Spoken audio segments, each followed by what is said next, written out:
Selamat siang para netizen dimanapun kita berada, salam inspirasi bagi kita semua. Wow, sudah terbongkar ternyata selama ini ya. Pak Sandi ya sudah terbongkar apa yang dilakukan sendiri. Akankah ini mengkhianati Pak Prabowo? Atau jangan-jangan ya main di belakangnya? Ini yang sudah terjadi hari ini ya. Saya percaya apa yang disampaikan oleh oleh kader Partai Demokrat itu ya. Ini saya bacakan terlebih dahulu ya. Sudah terbongkar ternyata siasat dari dari Sandiaga Uno ya. Ini Rachlan ya ungkap isu jelang Pilpres 2019 ya. Sandiaga mau dongkel Prabowo. Ini dari dulu ya. Ini berita-berita dulu, tapi ini ada kaitannya begitu kan dengan sekarang. Maka saya bacakan begitu. Terbongkar ternyata siasat oleh Pak Sandi itu sendiri begitu. Tetapi mari kita bacakan terlebih dahulu ya komentar-komentar dari netizen ya seperti ini. Ini ya sudah terbongkar hari ini apa yang dilakukan oleh Pak Sandi begitu ini. Siapa hianati Prabowo, Sandiaga Uno pasti jauh dari label itu. Bagaimanapun ia berada di sebelah Pak Prabowo pada Pilpres 2019. Tapi saya punya pengalaman dengan Sandiaga menuju Pilpres 2019 saat partai-partai sedang aktif mencari kawan koalisi. Ini salah satunya, saya bacakan terlebih dahulu. Sore itu saya menghadiri pertemuan tertutup di sebuah hotel di Jakarta Selatan. Saya tidak sendirian. Begitu juga mereka yang mengaku mewakili Sandiaga. Ia beberapa bulan menuju pendaftaran Capres-Cawapres, jadi harusnya masih di tahun 2018, Pilpres berlangsung pada April 2019. Bahkan isu ya penting yang disampaikan dalam pertemuan adalah niat dan upaya Sandiaga menjadi calon presiden dari Partai Gerindra. Wah, tentu ini info yang dahsyat. Bukankah komunikasi resmi partai ya selalu mengumandangkan Pak Prabowo sebagai calon presiden? Apa ini internal power struggle?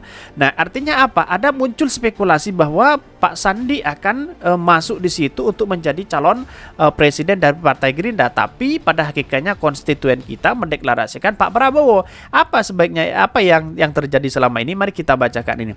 Kami tentu tak mau terlibat dalam gejolak internal partai lain. Bila benar ada, kami hormati kedaulatan partai itu sendiri untuk menyelesaikan. Lagi pula Sandiaga mau dongkel Prabowo.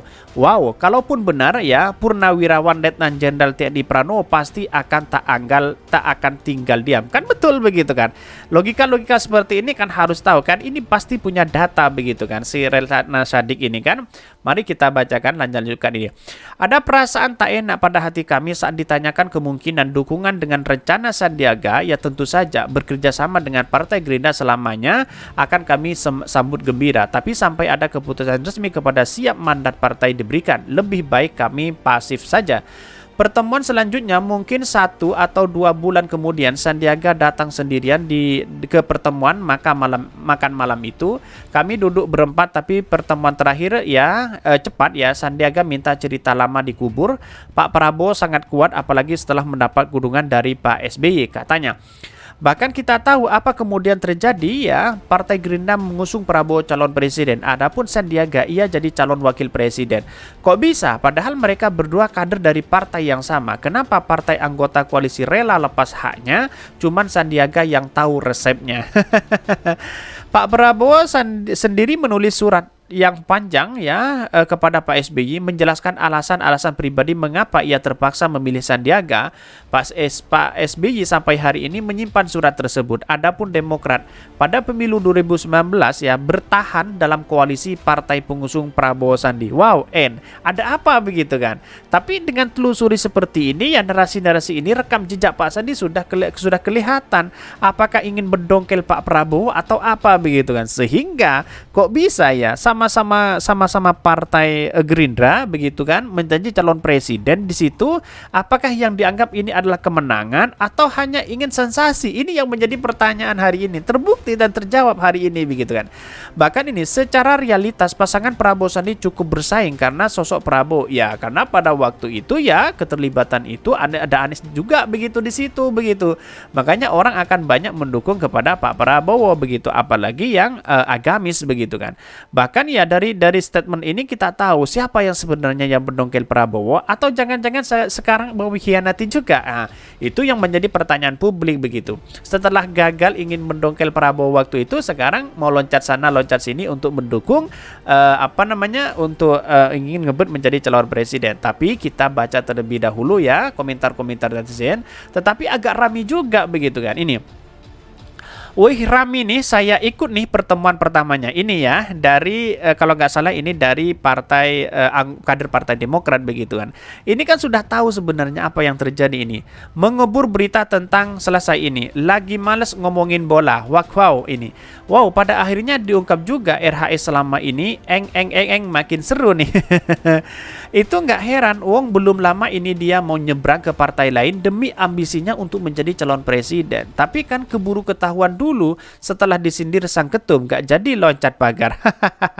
Ya itulah politik Pak Sandi begitu kan. Politik senior seperti Pak Prabowo ya sudah berkecimpung di situ, jangan dikhianati dengan seperti itu begitu. Bahkan tapi manuver Sandi mendekati P3 beberapa waktu lalu ya menambah keabsahan informasi ini ternyata ya. Betul begitu, walaupun dia dekat dengan partai P3, seharusnya dia akan anjlok begitu kan. Kalau bisa ya nyong-nyong begitu kan. Karena dengan inilah ya Pak Sandi tidak punya dukungan hari ini begitu kan. Banyak sekali yang mengkritik mereka begitu. Tetapi mari kita baca terlebih dahulu beritanya seperti ini. Ini berita lama sebenarnya ya, tapi ada kaitannya dengan sekarang seperti ini. Ini kaitannya ya, Rihlan ya ungkap isu jelang Pilpres 2019 Sandiaga mau dongkel Prabowo. Ini ya dikutip dari 11 Februari 2023. Ini apakah ini terjadi dengan adanya narasi yang dulu begitu kan? Tapi perlu diingat apakah narasi-narasi seperti ini bisa jadi terjadi begitu. Ini dikutip dari CNN Indonesia, Wakil Ketua Dewan Pertimbangan DPP Partai Demokrat Rihlan Sadik menyebut Sandiaga Uno pernah meminta dukungan kepada Partai Demokrat untuk menjadi calon presiden di Pilpres 2019. Ada kaitannya dengan sekarang. Narasi-narasi ini muncul begitu kan. Itu berita yang lama sebenarnya, berita di 2019, tapi berita hari ini muncul atas apa yang selama ini dilakukan oleh Pak Sandi begitu. Ini 11 Februari 2023 dikutip dari CNN ya. Bahkan ya, Rihlan bercerita Sandi mengirimkan tim untuk melobi Demokrat sebelum pendaftaran Pilpres 2019, padahal tokoh-tokoh Gerindra sudah mengampanyakan Prabowo Subianto sebagai capres. Bahkan isu penting ya yang dilakukan ya disampaikan dalam pertemuan itu adalah niat dan upaya Sandiaga menjadi calon presiden dari Partai Gerindra. Wah, tentu ini info yang dahsyat. Bukankah komunikasi resmi partai selalu mengumandangkan Pak Prabowo sebagai calon presiden? Apa ini internal power struggle lah ini tulisannya. Bahkan Rihlan telah mengizinkan cnnindonesia.com untuk mengutip cuitan itu. Bahkan Rihlan berkata Demokrat enggan ikut campur dalam persoalan internal Gerindra. Mereka siap berkoalisi dengan Gerindra tetapi tak ingin campur siap menjadi kandidat presiden yang akan diusung. Lagi pula Sandiaga Uno mau dongkel Prabowo. Wow, kalaupun benar Purnawirawan Letnan Jenderal TNI Prabowo pasti tak akan tinggal diam. Beberapa bulan kemudian ada pertemuan lanjutan itu. Saat itu Sandi sendiri yang menemui Rihlan dan elit Demokrat lainnya. Sandi meminta Rihlan dan Dikadik dan lain-lain ya tak mengungkit ya cerita permintaan dukungan sebagai kandidat presiden. Tak lama setelah pertemuan itu Gerindra menetapkan Prabowo dan Sandi sebagai pasangan calon Pilpres 2019. Kami duduk berempat, tapi pertemuan berakhir cepat ya. Sandi minta cerita lama dikubur. Pak Prabowo sangat kuat apalagi setelah mendapat dukungan dari Pak SBY katanya. Wow, ini cukup menarik. Ada buktinya begitu kan. Tidak asal ngomong seperti Pak Sandi yang mengatakan bahwa Anies Baswedan punya utang 50 miliar dan sebagainya begitu. Ini kan ada rekam jejak siapa Pak Sandi sebenarnya begitu kan. Dalam artian apa? Dalam artian bahwa ya Pak Sandi ternyata ya seperti itu begitu kan. Mengapa dulu yang dipertanyakan hari ini, mengapa Pak Prabowo lebih memilih Sandi dengan satu partai? Ya, pada hakikatnya sudah ketahuan dan sudah terbaca hari ini siapa mereka begitu. Siapa Pak Sandi begitu kan?